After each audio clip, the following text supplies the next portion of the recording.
तो guys last part के आखिर में हम लोगों ने देखा था कि जावन और जॉन के बीच में फाइट स्टार्ट होने वाली, जहां पर जॉन ने अपने कंपेनियन बीस्ट को समन कर लिया है। ये देखकर जावन भी अपने कंपेनियन बीस्ट को समन करने लगता है, पर तभी जॉन का कंपेनियन बीस्ट जावन के ऊपर अटैक कर देता है।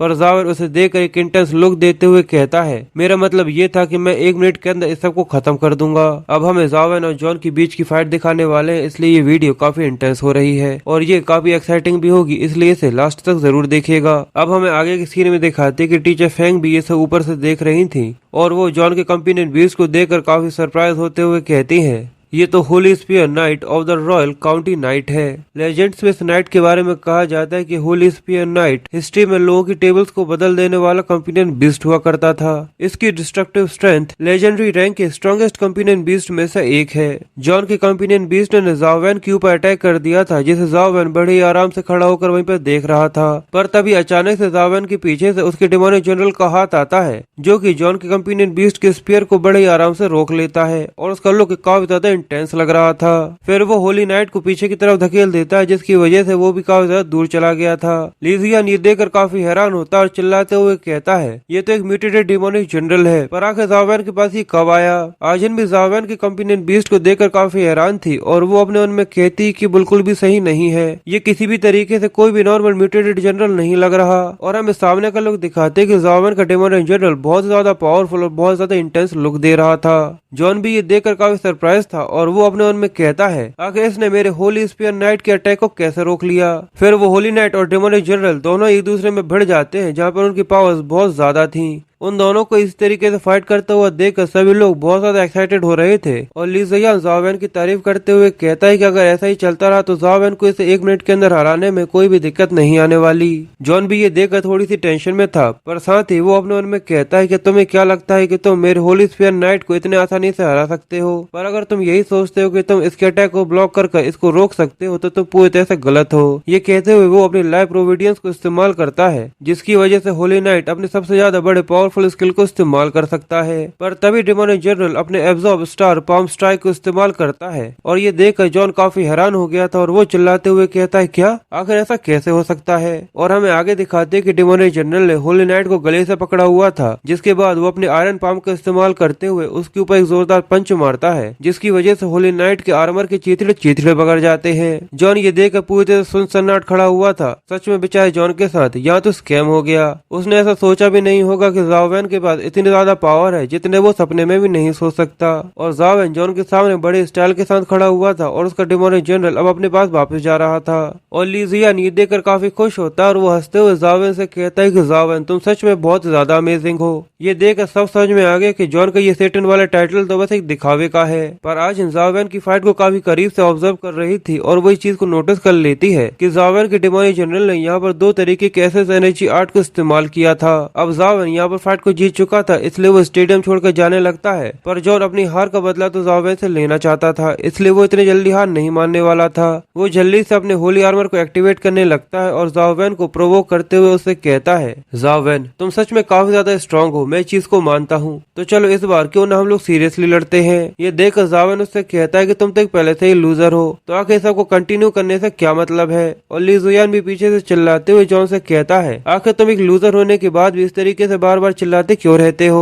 पर जॉन को इस सबसे क्या फर्क पड़ने वाला था। जॉन जावैन को अपनी तरफ प्रवोक करते हुए कहता है, मैं अपनी फैमिली की ग्लोरी को दाव पर लगाते हुए रेवोल्यूशन नाइट की कंपेनियन बीस्ट एग को दाव पर लगाता हूँ, जिसके पास लैंक्स एंड टोन की पावर्स है। ये देखकर जावैन बड़ी इगोइस्टिक स्टाइल में उसे कहता है, ठीक है बताओ हमको किस तरीके से फाइट करना है। पर ये देख कर लीजुयान थोड़ा सा घबरा गया था, क्योंकि उसे डर लग रहा था कि कहीं पर ये जावैन हार न जाए। पर जॉन जावैन की बात सुनते ही अपनी होली नाइट ऑफ जजमेंट का इस्तेमाल करके अपने गॉड को वहाँ पर समन कर लेता है। तो जावैन भी उसे अपने सामने देखकर काफी हैरान था, क्योंकि असल में था तो वो एक होली बीन ही। जॉन अपने यहाँ पर सबसे बड़े पावरफुल अटैक को इस्तेमाल करता है और जावैन के ऊपर अटैक कर देता है, जिससे वहाँ पर एक बहुत ज्यादा बड़ा ब्लास्ट होता है और सभी को ऐसा लगता है कि जावैन यहाँ पर मर गया होगा। लीजुयान भी ये देखकर चिल्लाते हुए जावैन को आवाज देता है और जॉन को भी ऐसा लग रहा था कि जावैन मर गया है, इसलिए वो भी हंसते हुए कहता है, तुमने यहाँ पर अपने आप को कुछ जरूरत से ज्यादा ही समझ लिया। पर तभी हमारा हीरो बनाना फेरी की स्किल को इस्तेमाल करते हुए पूरी बीम को ही चीर देता है और जॉन जॉन ये पावर देखकर बहुत ही ज्यादा सरप्राइज हो गया था, जिसके अगले ही सीन में हमें दिखाते हैं कि जॉन एक बर्फ की सिल्ली के अंदर जम गया था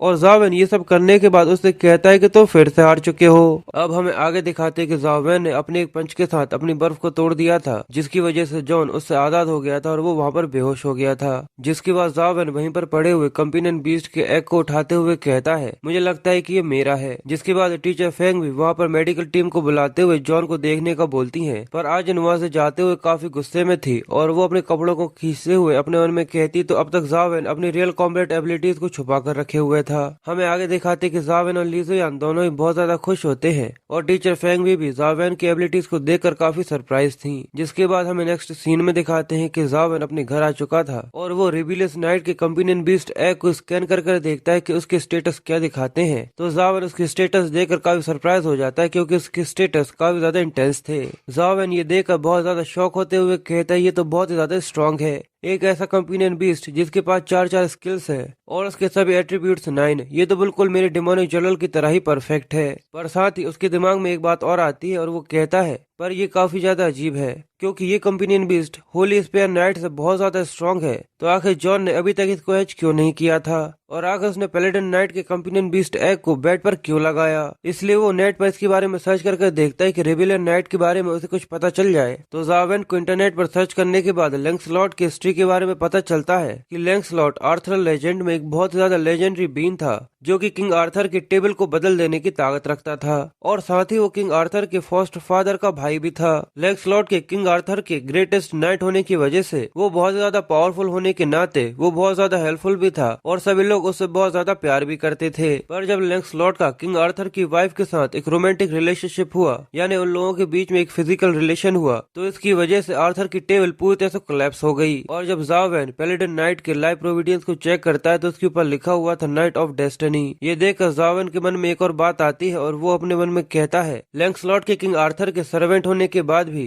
उसने अपने मास्टर की वाइफ के ऊपर एक गंदी नजर डाली, जिस मास्टर ने उसको बहुत ज्यादा प्यार दिया था। इसी वजह से जॉन ने शायद अभी तक इसको हैच नहीं किया था, क्योंकि शायद वो पैलेडिन नाइट के प्रोविडेंस के बारे में जानता था और अगर वो पैलेडिन नाइट को हैच कर लेता तो शायद उसके मास्टर के ऊपर इसका कोई ब्लैकिश इफेक्ट हो सकता था। इसलिए जावेन उस एग को देखते हुए कहता है कि मेरे पास यहाँ पर एक 2 धारी तलवार है, यानी अगर मैं इसे अटैक करता हूँ तो शायद इससे मैं खुद भी घायल हो सकता हूँ। जिसके बाद हमें रात का सीन दिखाते हैं जहाँ पर टीचर फेंग भी किसी से बात कर रही थी, जहाँ पर वो जावेन की फोन पर तारीफ करते हुए उससे कहती हैं, जैसा मैंने तुमसे पहले कहा था कि जावेन एक स्पेशल स्टूडेंट है, वो हमेशा अपने एबिलिटीज के साथ सभी लोगों को बहुत ही ज्यादा सरप्राइज कर देता है। अगर सच में जावेन टाटे का पीस ऑफ जेड है तो मुझे ऐसा लगता है कि वही वो एक ऐसा इंसान है जो कि उसको कर्व कर सकता है। हमें उस आदमी का सीन भी दिखाते हैं पर उसका चेहरा छुपा हुआ था, इसलिए हमें उसके बारे में ये पता नहीं है कि आखिर यह इंसान कौन है। और वो हंसते हुए कहता है, लगता है कि तुम्हारे पास एक परेशान करने वाला स्टूडेंट है। तो टीचर फेंग भी उससे आगे कहती है कि ये सब ठीक है, क्योंकि जावेन ने जॉन के ऊपर अपनी जीत हासिल कर ली है अपने एक पावरफुल कंपेनियन बीस्ट का इस्तेमाल करके, इसलिए मैं अब तुम्हारी सलाह के हिसाब से ही चलूंगी। जो कहकर वो फोन रख देती है और वो आदमी अपनी चेन के सहारे एक केव के अंदर कूद जाता है। जिसके बाद सीन शिफ्ट होकर अगली सुबह का सीन होता है, जहाँ पर जावेन अभी भी सो रहा था। तभी जावेन के पास लीजुयान का कॉल आता है, जो उस पर चिल्लाते हुए कहता है कि जावेन जल्दी से उठ जाओ, क्या तुमने अभी तक होमवर्क असाइनमेंट नहीं देखा जो टीचर फेंगवी ने थोड़ी देर पहले डाला है। तो जावेन नींद से उठते हुए कहता है, क्या होमवर्क असाइनमेंट, चलो मैं देखता हूँ। तो जावेन अपना होमवर्क असाइनमेंट देखता है, जहाँ पर उसे फॉरबिडन नाइट सिटी के अंदर से 10 ब्राउन मॉन्स्टर्स को मारना था। ये देखकर जावेन लीजुयान से बोलता है, क्या फॉरबिडन सिटी से 10 मॉन्स्टर्स को मारना है, पर क्या तुम पूरी तरह से श्योर हो कि ये नाम फॉरबिडन सिटी किसी तरीके का कोई खतरनाक डायमेंशनल फील्ड नहीं है। पर लीजुयान उसी के बारे में चेक कर रहा था और वो उससे कहता है कि नहीं, मुझे ऐसा नहीं लगता, मैंने इसके बारे में पता किया और ये किसी तरीके से खतरनाक जगह नहीं है। असल में फॉरबिडन सिटी सनसेट के एक लोएस्ट रैंक की डंजन है, जहाँ पर केवल ब्राउन्स रैंक के बहुत सारे डायमेंशनल क्रीचर्स रहा करते हैं और वहाँ पर सबसे ज्यादा हाईएस्ट रैंक का जो मॉन्स्टर देखा गया था वो भी एक केवल लेजेंडरी रैंक का मॉन्स्टर था।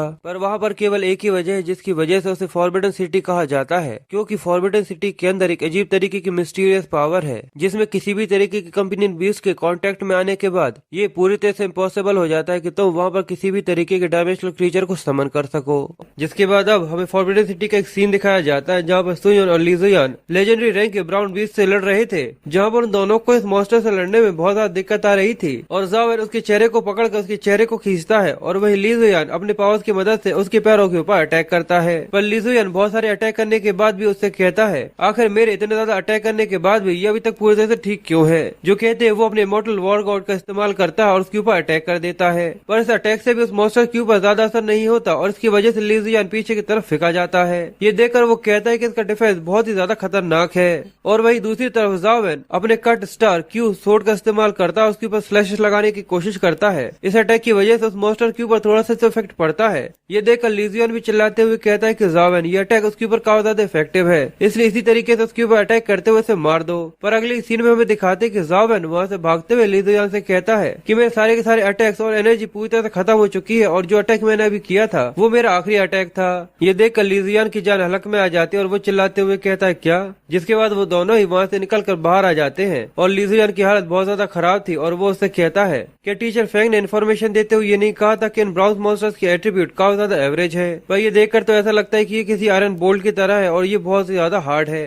पर वहाँ पर ज़ावेन को फिर से एक डेंजर मार्क मिल गया था जिसकी वो फोटो ले रहा था और ये लेते हुए वो कहता है कि कुछ भी हो पर फिर भी मुझे यहाँ एक डेंजर मार्क तो मिल गया जिसको ढूंढना मेरे लिए काफी आसान था। पर लीजुयान ज़ावेन का ध्यान दूसरी तरफ देखते हुए उससे कहता है ज़ावेन क्या तुम मेरी बात को सुन भी रहे हो, ये मिशन बहुत ज्यादा हार्ड है और हम लोग यहाँ पर हमारे कंपनी बीस को भी इस्तेमाल नहीं कर सकते।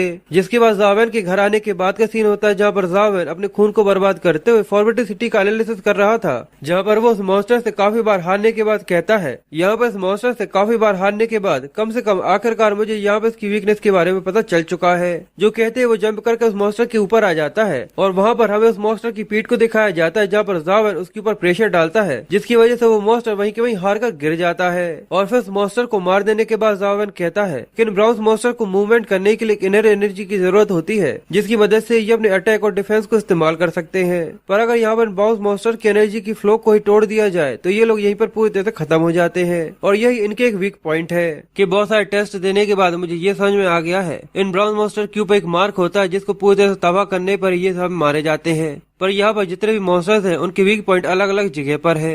जिसके बाद वो परेशान होते हुए आगे कहता है अगर एक मॉडल यहाँ पर इस ब्राउन मॉन्स्टर को मारना चाहे तो यहाँ पर उसको इस तरीके से किसी मॉन्स्टर को हराने के लिए तो बहुत ज्यादा दिक्कत आएगी।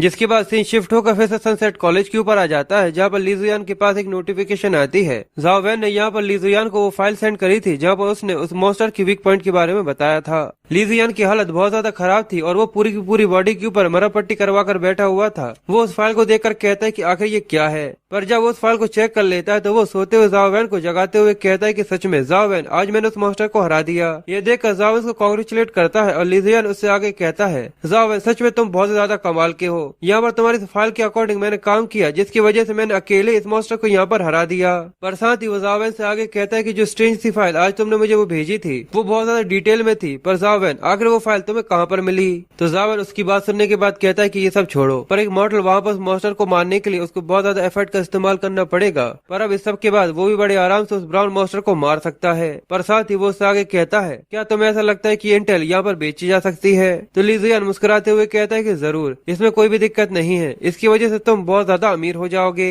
जिसके बाद सीन शिफ्ट होकर एक लड़की के ऊपर आ जाता है जहाँ पर ज़ावेन और लीजुयान दोनों उसके सामने खड़े हुए थे और वो लड़की ज़ावेन से पूछती है क्या रेड स्ट्रेटेजी, पर क्या तुम्हें ऐसा लगता है कि इस मिशन को पूरा करने के लिए एक रेड स्ट्रेटेजी बनाने की जरूरत भी है। जो कहते हुए वो लड़की यहाँ पर दोनों को होमवर्क बताते हुए कहती है यहाँ पर टीचर ने केवल इस मिशन को पूरा करने के लिए 10 ब्राउन मॉन्स्टर्स को मारने का कहा है और इमॉर्टल रैंक के ब्राउन मॉन्स्टर्स भी ब्राउन मॉन्स्टर्स ही होते हैं। ये सुनकर लीजुयान और ज़ावेन दोनों ही हैरान हो जाते हैं और कहते हैं क्या ब्राउन रैबिट। जिसके बाद लीजुयान की हालत देखने लायक होती है और ज़ावेन जल्दी से अपने होमवर्क को चेक करने लगता है। जिसके बाद अब वो दोनों ही अपना होमवर्क देखते हैं, पर वहाँ वो उन दोनों को लेजेंडरी मॉन्स्टर्स को मारना था। ये देखकर वो दोनों ही काफी हैरान होते हुए कहते हैं कि बिल्कुल जो टीचर फेंगवी ने हम दोनों को होमवर्क दिया है ये बाकी सभी स्टूडेंट से पूरी तरह से अलग है। ये देखकर लीजियान कहता है ये सच में काफी अजीब है, पर आखिर टीचर फेंगवी ने हम लोगों को डिफरेंट मिशन क्यों दिया है। ये देखकर वो दोनों ही काफी कंफ्यूज थे और ज़ावेन को ये देखकर ऐसा लगता है कि जो स्ट्रेटेजी उसने यहाँ पर बनाई थी वो यहाँ पर कोई भी नहीं लेने वाला। पर तभी पीछे से हुआंग जी आते हुए उन लोगों से कहता है ये जरूरी नहीं है जैसा तुम सोच रहे हो वैसा ही हो,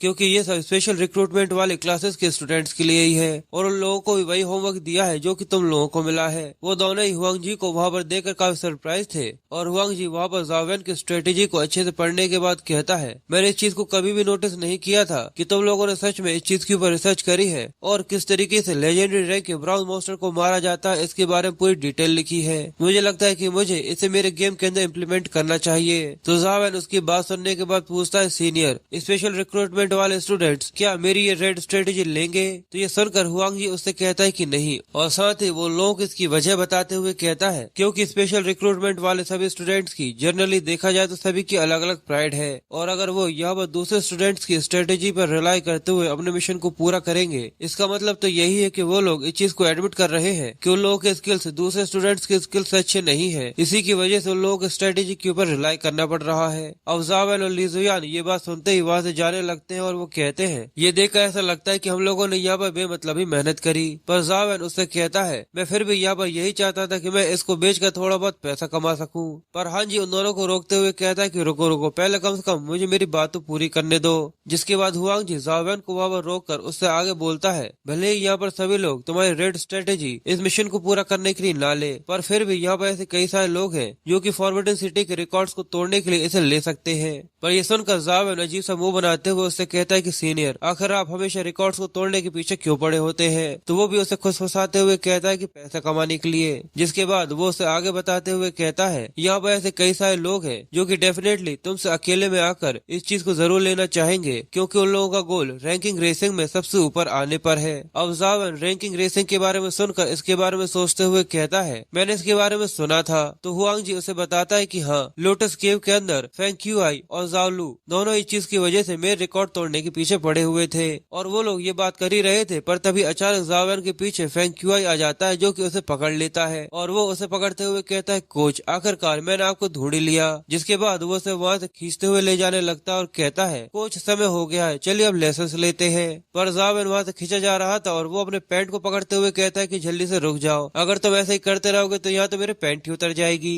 ये देखने के बाद लीजुयान पूरी तरह से चुप हो जाता है और हुआंग जी ज़ावेन का फोन पकड़े हुए कहता है जूनियर तुम्हें अपने मोबाइल के बारे में चिंता करने की जरूरत नहीं है। जिसके बाद सीन शिफ्ट होता है और हमें ट्रेनिंग रूम का सीन दिखाते हैं जहाँ पर फेंग क्यूआई ज़ावेन के सामने झुकते हुए उससे कहता है कोच मैंने आई ऑफ माइंड को अच्छे से सीख लिया है जैसा आपने मुझे बताया था। पर ज़ावेन ये नाम सुनने के बाद पूरी तरह से डिप्रेस्ड होते हुए एक बुरा सा मुंह बना लेता है और साथ ही अपने मन में बोलता है क्या ऐसी भी कोई चीज है जो मैं तुम्हें बताई थी। पर फेंग क्यूआई अपने ऑरा को रिलीज करते हुए आंखें बंद करके अपनी तलवार को बाहर निकालते हुए स्वयं से कहता है कोच मैं यहाँ पर आपको दिखाना चाहता हूँ कि आखिर मैंने यहाँ पर क्या क्या सीखा है। जो कहकर वो शिव से अपनी तलवार को बाहर निकाल कर ज़ावेन पर उसे अटैक कर देता है। पर ज़ावेन भी इस चीज को नोटिस कर लेता है और वो सही समय पर इससे बच जाता है और वो उसकी रफ्तार को देखते हुए कहता है कि सच में फेंग क्यूआई की तलवार की रफ्तार बहुत ज्यादा है। जिसके बाद फेंग क्यूआई फिर से अपनी तलवार को स्विंग करते हुए ज़ावेन के ऊपर स्विंग्स लगाने लगता है। पर ज़ावेन हर बार उसके अटैक से बचने की कोशिश करते हुए अपने मन में कहता है इसके अटैक के अंदर कोई भी एडिशनल मूव नहीं है। इसको देखकर ऐसा लगता है कि ये पूरी तरह से लॉक्ड है। फिर फेंग क्यूआई फिर से ज़ावेन के ऊपर अपने ऑरा से अटैक करता है पर ज़ावेन यहाँ पर ड्रैगन सोर स्काई टेक्निक का इस्तेमाल करते हुए अपनी बॉडी को पूरी तरह से लाइट कर लिया था, इसलिए अब उसके ऊपर कोई भी अटैक हो तो वो बड़े ही आराम से अपनी बॉडी को आराम से इधर उधर कहीं पे भी टर्न कर सकता है।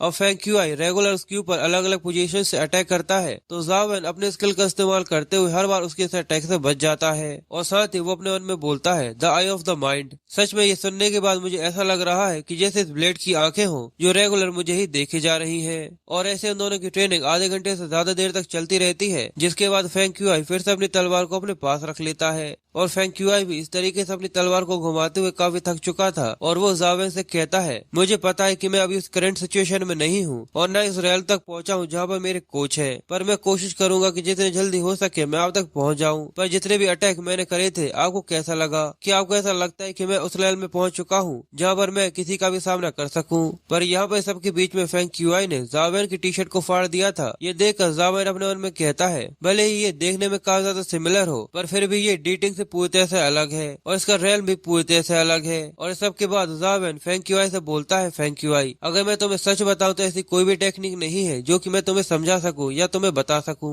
ये आई ऑफ द माइंड तुमने खुद के टैलेंट से सीखी है, क्योंकि तुम बहुत ज्यादा टैलेंटेड हो और बहुत ज्यादा समझदार हो। इसलिए मुझे ऐसा लगता है कि मेरे लिए यही सही होगा कि मुझे तुम्हारे पैसे तुम्हें वापस दे देना चाहिए। पर फेंग क्यूआई ये सुनने के बाद उससे कहता है कि रुक जाइए कोच, मैं आपकी बॉडी को देखकर ये समझ सकता हूँ कि आखिर मेरी प्रोग्रेस कहाँ तक हुई है। और मैं ये बात भी अच्छे से जानता हूँ कि कोच आप अकेले में अपनी बहुत ज्यादा एक्सट्रीम एक्सरसाइज करते होंगे और मुझे ऐसा लगता है कि यहाँ पर मुझे टाइम देने की वजह से आपका प्रैक्टिस टाइम यहाँ पर बर्बाद जा रहा है। इसलिए मुझे अब ऐसा लगने लगा है कि मैं बहुत ज्यादा सेल्फिश हूँ, क्योंकि मैंने आपको यहाँ पर अपनी प्रैक्टिस के लिए रोक लिया। पर जावेन उसकी बात सुनकर कहता है कि नहीं, ऐसा कुछ भी नहीं है। पर फेंग क्यूआई था कि जावेन की बात सुनने के लिए तैयार ही नहीं था और वो उससे आगे कहता है, कोच आपको इस सब की चिंता करने की जरूरत नहीं है, मैं हमेशा आपके साइड में रहूंगा और अच्छे से पढ़ाई करूंगा और अपनी ट्रेनिंग भी खुद से ही करूंगा। और कोच जब भी आपको मेरी जरूरत हो तो मैं अपना बेस्ट देने की कोशिश करूंगा। जावेन ये सुनकर अपने मन में कहता है, लगता है कि ये पूरी तरह से पागल हो चुका है। जिसके बाद वो वहाँ से जाते हुए कहता है, ठीक है, जैसा तुम चाहो वैसा तुम कर सकते हो। ये सुनकर फेंग क्यूआई काफी खुश हो जाता है और वो उससे आगे कहता है, कोच मैं आपको और अच्छी तरीके से समझना चाहता हूँ, इसलिए कोच मेरी आपसे ये रिक्वेस्ट है, अगर आप बुरा ना माने तो मैं आपके साथ रहना चाहता हूँ। तो ये सुनकर जावेन उससे कहता है कि नहीं, ऐसा नहीं हो सकता। और साथ ही वो अपने मन में कहता है, अगर हम लोग एक साथ रहने लगेंगे तो मैं गेम कैसे खेल पाऊंगा। और साथ ही वो फेंग क्यूआई से आगे कहता है, अगर तुम ऐसा करते हो तो यहाँ पर तुम्हारी जान जाने तक का खतरा है। ये सुनने के बाद फेंग क्यूआई काफी हैरान हो जाता है और वो अपने मन में कहता है, रुको, क्या ने ये कहा कि यहाँ पर मेरी जान भी जा सकती है। अब ये जानकर वो किसी इमोशनल लड़की की तरह रोते हुए अपने मन में कहता है, जैसा मुझे लगा था, मेरे कोच सीक्रेटली एक बहुत ज्यादा खतरनाक और कड़ी ट्रेनिंग करते हैं जिसकी वजह से वो इतने ज्यादा स्ट्रॉन्ग है। अब हमें आगे दिखाते हैं कि जावेन अपने घर आ चुका था और वहीं पर वो देखता है कि शीप एल्बम पढ़ रही है। तो वो उससे कहता है कि मैं तुम्हारे लिए भी वेजिटेबल्स लेकर आया हूँ जो कि किचन के अंदर रखी हैं। जो कहते हुए वो अपने कपड़े उतार कर नहाने के लिए जा रहा था और वो शीप कैरेट खाते हुए एल्बम देख रहा था जहाँ पर जावेन ने अपने पापा के साथ बैठकर फोटो खिंचवाई हुई थी। ये देखकर वो शीप कैरेट खाते हुए हंसकर कहता है, जाओ ली फेंग। ये सुनकर जावेन काफी हैरान और काफी कंफ्यूज हो जाता है और वो आसपास देखते हुए अपने मन में कहता है, क्या मुझे यहाँ पर कोई छलावा हो रहा है। मुझे ऐसा लगा कि अभी अभी मैंने यहाँ पर मेरे फादर का नाम सुना। जिसके बाद वो अपने गेम को चालू कर एंट नेस्ट के डंजन के अंदर चला जाता है जहाँ पर वो फिर से गोल्डन एंट से लड़ रहा था। पर जावेन की स्पीड उससे काफी कम होती, इसलिए वो कहता है, मेरे सिल्वर फ्लाइंग एंट की स्पीड भी इसके सामने काफी ज्यादा कम है। पर वहीं उसके ऊपर अटैक कर उसको मारने ही वाली होती है, पर तभी अचानक से जावेन वहाँ से डिसअपीयर हो जाता है। ये देखकर वो गोल्डन एंट काफी सरप्राइज हो गई थी और वो आसपास देखते हुए जावेन को देखने लगती है कि आखिर जावेन कहाँ गया। असल में उसके डेमोनिक जनरल ने अपने स्किल एब्जॉर्ब पाम स्ट्राइक का इस्तेमाल करते हुए उसे दूसरी जगह पर टेलीपोर्ट कर दिया था, जिससे जावेन उस नेस्ट के अंदर जा सकता था। और जावेन ये देखकर अपने मन में कहता है, डेमोनिक जनरल यहाँ पर मेरे लिए थोड़ा बहुत समय निकाल सकता है जिसकी वजह से मैं अंदर जा सकूं। पर ये देखकर उस गोल्डन एंट को जावेन पर बहुत ज्यादा गुस्सा आता है, इसलिए वो अपनी फुल स्पीड के साथ जावेन के ऊपर स्ट्राइक लगाने के लिए उसकी तरफ बढ़ने लगती है और वो केवल कुछ ही सेकंड में अपने नेस्ट के पास पहुंच जाती है। और हमें दिखाते हैं कि जावेन अभी हनी के अंदर डूबा भी नहीं था, उससे पहले वो वहाँ पर आ गई थी। ये देखकर जावेन कहता है कि जैसे कि एपिक रैंक के मॉन्स्टर से एक्सपेक्ट किया जा सकता है, हम दोनों के बीच में पावर लेवल का डिफरेंस बहुत ज्यादा है। इसलिए जावेन जल्दी से अपनी बनाना फेरी के पंखे को बाहर निकालते हुए उसके skill the great yen wing blast का इस्तेमाल करता है, जिससे वहाँ पे एक बहुत ज्यादा बड़ा हवा का झोंका आ जाता है, जिससे उस गोल्डन एंट के ऊपर अटैक करने की कोशिश करता है। पर वो गोल्डन एंट वहाँ से हट जाती है और उसे डॉज कर लेती है। और ये देखकर जावेन को उसके ऊपर बहुत ज्यादा गुस्सा आता है, पर जावेन का ये अटैक गोल्डन एंट के कुकून की तरफ जाने लगता है, इसलिए वो गोल्डन एंट जल्दी से उस अटैक के सामने आकर खड़ी हो जाती है और अपने एक स्किल का इस्तेमाल करके अपने सामने शील्ड बना लेती है और अपने कुकून की रक्षा करने लगती है। ये देखकर जावेन भी हैरान होते हुए कहता है कि आगे से क्या हुआ, आगे ये पीछे की तरफ क्यों जा रही है। पर जैसे वो ये देखता है कि उसने यहाँ पर अपने कुकून की रक्षा करने के लिए वो पीछे गई थी, वो ये समझ जाता है कि गोल्डन एंट यहाँ पर अपने कुकून की रक्षा करने की कोशिश कर रही है और उसके पास यही चांस था, इसलिए वो उसकी जितनी ज्यादा हनी हो सके उसको पीने की कोशिश करता है। और इस गोल्डन एंट की हनी को पीने की वजह से उसके एसेस एनर्जी की पॉइंट्स थोड़े बहुत बढ़ जाते हैं और ऐसे जावेन उस हनी को पीने में लगाई हुआ था, तभी वो गोल्डन एंट वहाँ पर आकर उसके ऊपर अटैक कर उसे वहाँ पर मार देती है। पर इसके बाद भी जावेन ये देखकर खुश होते हुए कहता है, वो गोल्डन एंट अपने सामने खड़े हुए दुश्मन दुश्मन को मारने के बजाय डंजन के अंदर अपने कुकून की रक्षा करने के लिए सबसे पहले आगे जाती है और उसको अपनी प्रायोरिटी समझती है। यानी अब आखिरकार मुझे एक ऐसा रास्ता मिल चुका है जिसकी मदद से अब उस गोल्डन एंड की हनी को आराम से पी सकता हूँ। पर तभी ज़ावेन के पास लीजियन का कॉल आता है तो वो उससे पूछता है कि आखिर क्या हुआ, तुमने मुझे कॉल क्यों किया है। तो लीजियन उसे बताता है कि चलो हम लोग फॉरबिडन सिटी के मिशन को कल कंप्लीट करने के लिए चलते हैं। तो ज़ावेन उससे कहता है कि ठीक है, पर हम लोग के पास अब रेड स्ट्रेटेजी है तो हम लोगों को उस मिशन को कंप्लीट करने में ज्यादा समय नहीं लगेगा और मिशन की ड्यूरेशन तो काफी लंबी है, तो आखिर हम लोग इतनी ज्यादा जल्दी करने की क्या जरूरत है। तो लीजियन ये सुनकर उससे कहता है कि हाँ मैं समझ गया, पर क्या तुम्हें याद है कि हम लोगों ने मेरी सिस्टर के साथ एक प्रॉमिस किया था जिससे हम लोग उनके क्लब को काफी अच्छी तरीके से जान पाएंगे और मिशन को एक साथ करेंगे। तो मेरी बहन ने मुझसे कहा था कि हम लोग उनके साथ चले और फॉरबिडन सिटी के मिशन को पूरा करें, और वैसे भी हमारा मिशन भी वहाँ पर है तो हम लोगों को यहाँ पर आसानी होगी और हम लोग वहाँ पर लड़कियों के साथ अच्छी खासी कन्वर्सेशन भी कर सकते हैं। ये सुनकर ज़ावेन समझ जाता है कि यहाँ पर लीजियन लड़कियों की वजह से इस मिशन को कंप्लीट करना चाहता है, तो वो ये सुनकर कहता है ठीक है मैं समझ गया,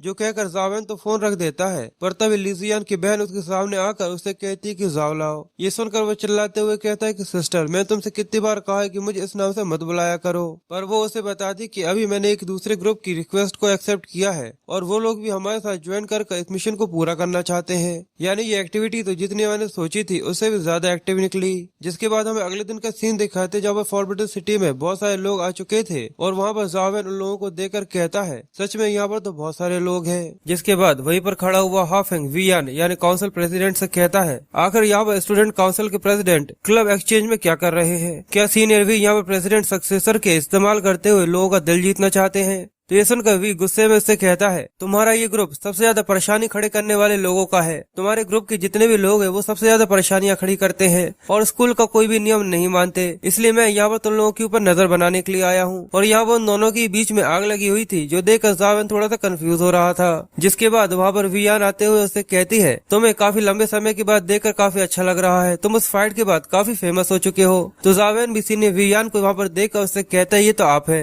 जिसके बाद वहाँ पर क्यूआन और ज़ाओलू भी आ जाती है जो कि ज़ावेन को आवाज देते हैं। तो ज़ावेन उन दोनों को देखकर उन दोनों से पूछता है कि आखिर तुम लोग यहाँ पर क्या कर रहे हो। तो ये सुनकर लीजियन हंसते हुए ज़ावेन को बताता है क्योंकि ये दोनों हमारे क्लब के न्यू मेंबर्स हैं। ये सुनकर ज़ावेन लीजियन को साइड में ले जाकर उससे पूछता है तो मुझे बताओ आखिर तुमने यहाँ पे इन दोनों को ज्वाइन करने के लिए क्या ट्रिक आजमाई। तो लीजियन उससे बोलता है कि ऐसे तो मत बोलो कि ये बहुत ज्यादा बुरा है, मैंने यहाँ पर क्यूएन को बताया कि अगर वो मेरे क्लब को ज्वाइन कर लेगा तो उसे यहाँ पर तुमसे मिलने के काफी ज्यादा चांसेस मिलेंगे, इसलिए उसने डिसाइड किया कि वो हमारे क्लब को ज्वाइन करेगा। और ऐसा ही मैंने ज़ाओलू से भी बोला था। तो ये सुनकर ज़ाओलू से कहती कि हाँ मैं भी ज्वाइन करना चाहती हूँ क्योंकि मुझे ऐसा लगता है कि मुझे प्रोटैगनिस्ट की टीम के अंदर होना चाहिए। ये सुनकर ज़ावेन थोड़ा कंफ्यूज था। जिसके बाद हमें सभी को अपने मिशन पूरा करते हुए दिखाते और वो वहाँ पर सभी मॉन्स्टर्स को मार रहे थे, कोई बड़े से पाइथन को मार रहा था और कोई बड़े रैबिट्स को मार रहा था। और दूसरी तरफ क्यूआन और ज़ाओलू ज़ावेन की स्ट्रेटेजी जानने के बाद काफी हैरान होते हुए कहते हैं सच में मेरे कोच तो बहुत ज्यादा स्ट्रांग है। और ज़ाओलू भी ये देखकर कहती है सच में तुम्हारी रेड स्ट्रेटेजी तो काफी ज्यादा कमाल की है, तुम्हारी रेड स्ट्रेटेजी यहाँ पर मुझे ब्राउन सैंग के मॉन्स्टर को 2 टाइम फास्टर मारने का अलाउ करती है। यानी तुम्हारी रेड स्ट्रेटेजी को आजमाने के बाद मैं सब मॉन्स्टर्स को पहले से भी ज्यादा तेजी से मार पा रही हूँ। और हमें साइड में ज़ावेन को दिखाते हैं जो एक कोने में बैठा हुआ कहता है आखिरकार मुझे एक कोना मिल गया तो चलो अब मैं यहाँ पर बैठकर गेम खेल सकता हूँ। पर तभी अचानक से उसका मोबाइल अजीब तरीके से वाइब्रेट करने लगता है, जो देखकर वो जल्दी से अपने मोबाइल को निकालता है और उसके मोबाइल में कैमरा शो हो रहा था और वो अजीब तरीके से वाइब्रेट कर रहा था। ज़ावेन ये देखकर काफी कंफ्यूज था और तभी अचानक से वो पूरी की पूरी फॉरबिडन सिटी हिलने लगती है, जिसकी वजह से सभी लोग काफी हैरान हो गए थे और सभी लोग काफी ज्यादा डर जाते हैं। ये देखकर कई सारे लोग कहते हैं कि आखिर यहाँ पर क्या हो रहा है, क्या यहाँ पर कोई अर्थक्वेक आ रहा है। तो पीछे से एक लड़का कहता है कि नहीं जरा सामने की तरफ देखो। और तभी अचानक से ऊपर से कई सारे पत्थर गिरने लगते हैं और ज़ावेन के सामने एक गेट अपीयर हो जाता है। सभी लोग ये देखकर काफी हैरान थे और सभी लोग उसको देखकर हैरानी के साथ कहते हैं इस चीज की वजह से मैं बहुत ज्यादा शॉक हो गया, आखिर यहाँ पर क्या हो रहा है। और एक और लड़का सामने की तरफ देखते हुए कहता है कि देखो ऐसा नहीं लगता कि ये कोई खाली जगह है। तो दूसरा लड़का उसकी तरफ देखते हुए कहता है सामने देखो ऐसा लगता है कि वहाँ पर कुछ है। और ऐसे ही सभी लोग उसके बारे में बातें करने लगते हैं और किसी को ऐसा लगता है कि शायद वहाँ पर ट्रेजर हो सकता है और कई सारे लोग कहते हैं कि चलो अंदर चलकर देखते हैं। और लीजियन सामने की तरफ खड़ा हुआ ये देखकर कहता है पर फॉरबिडन सिटी के मैप के अंदर ये रिकॉर्ड नहीं है, मुझे तो ऐसा नहीं लगता कि वहाँ पर ऐसी कोई जगह के बारे में लिखा हुआ है। तो ज़ावेन ये देख उससे कहता है कि चलो पहले अंदर चलते और देखते हैं कि आखिर वहाँ पर क्या है। जिसके बाद हमें अंदर जाने के बाद का सीन दिखाते हैं और ज़ावेन अपने सामने की तरफ देखता है कि वहाँ पर एक बहुत बड़ी सी चीज है जिसको देखकर हमें समझ में नहीं आ रहा कि आखिर ये क्या है। ये किसी तरह की क्यूब मोनूमेंट टाइप की है और सभी लोग भी उसको देख कर कहते कि आखिर ये क्या चीज है। इस स्ट्रक्चर को ब्राउन से बनाया गया है, जिसके बाद सभी लोग चारों तरफ से उसको चेक करने लगते हैं और ज़ाओलू भी ये देख कर कहती है ऐसा लगता है कि काफी ज्यादा स्पेशल है। और हमें जावेन को दिखाते हैं कि वो अपने डीमन एंड गॉड रिकॉर्ड का इस्तेमाल करते हुए हवा में चल रहा था और वो स्ट्रक्चर के ऊपर देखता है, पर वहाँ पर भी उसे कुछ भी नहीं दिखता। जावेन ये देखते हुए कहता है आखिर स्ट्रक्चर के अंदर कहीं से भी अंदर जाने की कोई भी रास्ता क्यों नहीं है, ना ही इसके ऊपर कोई विंडो बनी हुई है। और वहीं नीचे की तरफ लोग उसके ऊपर अटैक करके उसको फोड़ने की कोशिश करते हैं, पर उनके किसी भी अटैक से उसके ऊपर एक खरोच तक नहीं आती। वी भी ये देखकर कहता है लगता है कि इसके ऊपर वायलेंस काम नहीं करने वाला। और जावेन भी उस स्ट्रक्चर को देखते हुए अपने मन में बोलता है इसके ऊपर कोई भी दरवाजा नहीं है और ये किसी तरीके की एनर्जी से प्रोटेक्टेड है, तो आखिर ये चीज क्या है। पर वहीं हमें एक लड़के की आवाज आती है जो सभी से घबराते हुए कहता है शायद ये जगह वो है जो हेवन और गॉड्स को एक दूसरे से जोड़ती है। ये सुनकर वी उससे कहता है जियान वैन, क्या तुम इस स्ट्रक्चर की हिस्ट्री के बारे में कुछ जानते हो। तो वो थोड़ा सा हिचकिचाते हुए उसे बताना चालू करता है और कहता है कि पास्ट एरा में इंसान भगवानों और भूतों के ऊपर यकीन किया करते थे। वो इस चीज पर यकीन किया करते थे कि भगवान जितनी भी जिंदा चीजें हैं उन सबको मारने की ताकत रखता है। तो हेवन की रिस्पेक्ट में जो रॉयल फैमिलीज हुआ करती थी वो एक पर्टिकुलर रिचुअल करवाया करती थी और शायद वो रिचुअल यहाँ पर हुआ करता था। और इस सब के अलावा लेजेंड्स के अकॉर्डिंग ईस्टर्न जाओ डायनेस्टी के अंदर जाओ टियान जी हुआ करता था जो कि मौत से काफी ज्यादा डरता था, इसलिए उसने सिटी ऑफ डेथ के अंदर अपने फ्लैश को और खून को बंद कर दिया था जिससे वो हेवन और अर्थ से अलग हो जाए। और ऐसा करके उसने मौत को छलावा देने की कोशिश करी, पर हेवन और डेथ वो उससे कहीं बच पाया। पर आखिर में ये फेथ उसको भी ले डूबा और वो अभी भी मर रहा है। और हिस्ट्री बुक्स के अकॉर्डिंग जो कि रिकॉर्ड्स के अंदर लिखा गया है ये वही जगह है जो कि हेवन और गॉड्स को एक दूसरे के साथ जोड़ती है। और स्ट्रक्चर का कंस्ट्रक्शन भी उसी तरीके का है जो कि ब्राउन से बना है और उसके ऊपर कोई भी दरवाजा नहीं है। तो ये सुनने के बाद लीजुयान हंसते हुए उससे कहता है ब्रदर, हम लोग इसी चीज का तो वेट कर रहे थे, यानी तुम्हें इसके बारे में इतना कुछ पता है तो शायद तुम ये भी जानते होगे कि आखिर इसके अंदर जाने का रास्ता क्या है। तो ये सुनकर जियान थोड़ा घबराते हुए उससे कहता है कि हाँ, पर अगर ये ईस्टर्न जाओ डायनेस्टी की वही डेथ सिटी हुई तो हम लोगों को शायद डेथ सिटी के साउथर्न वॉल को तोड़कर उसको खोदने की कोशिश करनी चाहिए। शायद हम लोग वहाँ से अंदर जा सकते हैं। जिसके बाद हमें साउथर्न वॉल को तोड़ा हुआ दिखाते हैं और ये देखकर जियान उन लोगों से कहता है कि उन लोगों को गए हुए काफी लंबे समय हो चुका है, शायद अंदर काफी ज्यादा खतरा हो सकता है। तो वहीं पर बैठा हुआ फेंक्यूआन उससे कहता है कि कोच उन लोगों के साथ है तो वो बिल्कुल ठीक होंगे। जिसके बाद हमें डेथ सिटी के इनर पार्ट का सीन दिखाते हैं जहाँ एक पेड़ बना हुआ था और वहाँ पर जितने भी लोग आए हुए थे वो आसपास देख रहे थे। वो इसी को देखते हुए कहते हैं कि यहाँ पर तो कुछ ऐसा खास नहीं है। तो शायद इसे डेथ सिटी इसलिए कहा जाता है क्योंकि यहाँ पर ये डेथ पेड़ है। और सूखे हुए पेड़ को देखकर आसपास सभी लोग इस चीज की खोज करने लगते हैं कि आखिर वहाँ पर क्या हो सकता है। और जावेन अपने मोबाइल को निकालकर कैमरा से उसको स्कैन करने की कोशिश करता है, शायद इससे उसे यहाँ पर कुछ इन्फॉर्मेशन मिल जाए। और तभी उसकी कैमरा के अंदर कुछ लोडिंग होना चालू हो जाती है जो देखकर जावेन अपने मन में कहता है कि जैसा मैंने सोचा था ये पेड़ है। ये पहली बार है कि मेरे मोबाइल ने किसी सिंबल के अलावा किसी और चीज की वजह से मुझे रिएक्ट किया है। जिसके बाद वो लीजियान से पूछता है कि तुम लोगों को वहाँ पर कुछ मिला। तो लीजियान उससे कहता है कि नहीं, यहाँ पर इस पेड़ के अलावा कुछ भी नहीं है। पर तभी अचानक से वो पेड़ पूरी तरह से खिल जाता है और सभी लोग ये देखकर काफी हैरान हो जाते हैं क्योंकि उसके अंदर से बहुत जोर से लाइट आ रही थी। ये देखकर हाफेंग कहता है कि आखिर यहाँ पर क्या हो रहा है। तो एक लड़का पीछे से निकल कर आते हुए उससे कहता है कि मुझे इसके बारे में कुछ भी नहीं पता, कि मैं बस यहाँ पर चेक कर रहा था और गलती से जैसे मैं इसको टच किया तो ये ऐसा हो गया, इसमें मेरी कोई भी गलती नहीं है। पर फिर थोड़ी देर बाद उस पेड़ के ऊपर से पूरी रोशनी गायब हो जाती है और एक लड़की उस लड़के को चेक करती है कि उसके अंदर अब क्या हुआ है। पर वो स्किल को इस्तेमाल करने के बाद देखकर कहती है ये देख ऐसा नहीं लगता कि इसके अंदर कोई कर्स या फिर कोई तरीके की दिक्कत है। असल में मुझे यहाँ पर कुछ भी फील नहीं हो रहा। मुझे लगता है कि ये अचानक से उस पेड़ के चमकने की वजह से बहुत ज्यादा शॉक्ड है। लीजुयान भी ये देखकर कहता है यहाँ पर कुछ भी नहीं हुआ,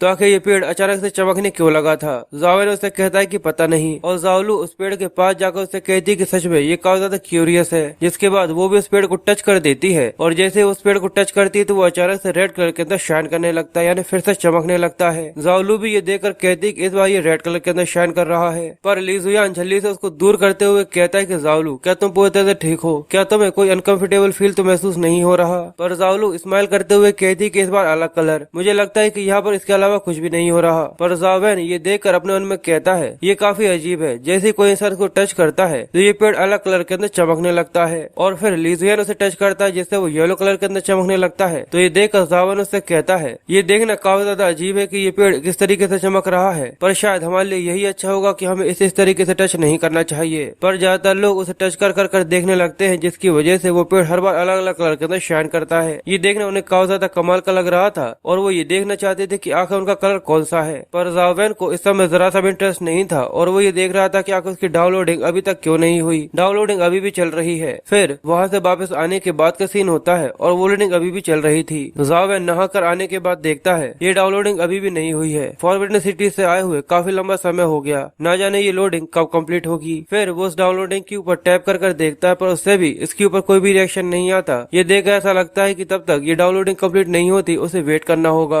इसलिए वो बिस्तर पर लेटते हुए कहता है ये मेरे लिए काफी ज्यादा रेयर है कि आज मुझे काफी जल्दी सोना होगा। फिर ज़ाओ वैन बड़े ही आराम से सोते हुए कहता है होली लैंड क्वालिफिकेशन टूर्नामेंट जल्द ही शुरू होने वाला है। और हमें दूसरी तरफ ज़ाओ वैन की माँ आलियन का सीन दिखाते हैं, जो कि अपने लड़के से कह रही थी कि मुझे ज़ाओ वैन की चिंता हो रही है क्योंकि वो इस समय में भी काफी ज्यादा अकेला है। मुझे लगता है कि मुझे आशैंग को उसको कंपनी देने के लिए भेजना चाहिए। पर टियानज़ाओ उन्हें टोकते हुए कहता है कि आपका सच में उसको रिकंसिडर करने का कोई भी प्लान नहीं है। मुझे लगता है कि आजिन इसके लिए काफी ज्यादा अच्छी रहेगी। पर आलियन टियानज़ाओ को बताती है कि लिस्ट पहले ही भेजी जा चुकी है। मैं ये जानती हूँ कि तुम तुम्हारे सिस्टर को पंप करना चाहते हो, पर तुम्हें ये समझना चाहिए कि आखिर आजिन की सिचुएशन कैसी है। आजिन उसके जन्म से ही तुमसे काफी ज्यादा अलग है। उसकी कोल्ड बॉडी यही रीजन है जिसकी वजह से वो इस चीज को अनक्लियर करने के काबिल है। और आजिन का द कोल्ड बॉडी सिम्टम उसकी बॉडी के लिए इतना ज्यादा सुटेबल नहीं है। इसलिए मैंने हमेशा उसे इस चीज के लिए मना किया है कि उसे इतनी ज्यादा दर्द भरी ट्रेनिंग को करने की जरूरत नहीं है। वो एक नॉर्मल इंसान की तरह भी ट्रेनिंग कर सकती है। और यही वजह है कि मैं उसके साइंस शूटिंग आर्ट को कल्टीवेट करने के सपोर्ट में भी नहीं रहती। जिसके बाद आलियन आगे बोलती है अगर मान लो कि आज इस क्वालिफिकेशन के अंदर उसे यहाँ पर कुछ हो भी जाता है तो क्या इसकी रिस्पॉन्सिबिलिटी कौन लेगा।